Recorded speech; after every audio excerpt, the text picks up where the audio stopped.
Good morning বন্ধুরা, কেমন আছে? আশা করছি সবাই ভালো আছে। সকাল সকাল রান্না বসে দিচ্ছি। এখন বাজে কটা তোমাদের বলছি, দাঁড়াও। এখন বাজে হচ্ছে 7টা 58 সকাল।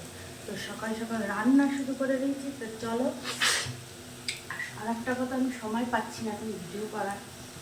তো আজকে সকালবেলা একটু ফাঁকা পেলাম। তো চলো দেখি কী কী রান্না করছি, তোমাদের সাথে শেয়ার করছি। এই দেখো, ইট গাজর ভাজা। বিটটা সকালবেলা ভাজা হয়ে গেছে। ডালটা গরম করছি। আচ্ছা, এই তরকারিটা হয়ে গেছে, যে বাঁধাকপি, ছিম, আলু, কুমড়ো টুমড়ো দিয়ে একটা তরকারি করেছি। গরম ভাত, মাছ আনতে গেছে, মাছ আনুক, তারপরে মাছের ঝোল করব।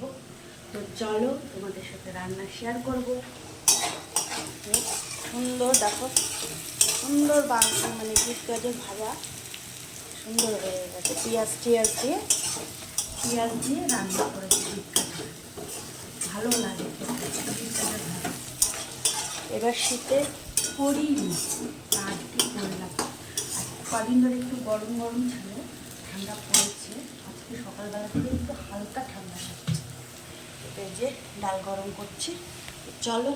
তো বন্ধুরা, আমার ভাত ওদিকে সব হয়ে গেছে।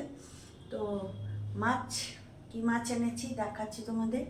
আর মাছের ঝোলটা ভাকি, এই দেখো বড় রুই নিয়ে এসছে, বড় রুই মাছ।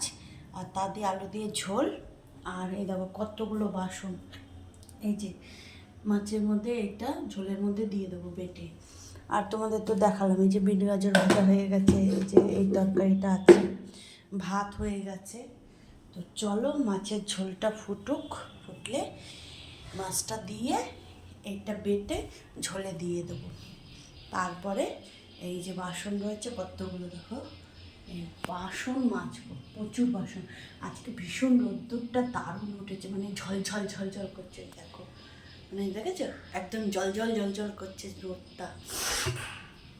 তো চলো মাছের ঝোলটা করে ফেলি। মাছের ঝোলটা করে তারপরে লাঞ্চে নিয়ে আসবো।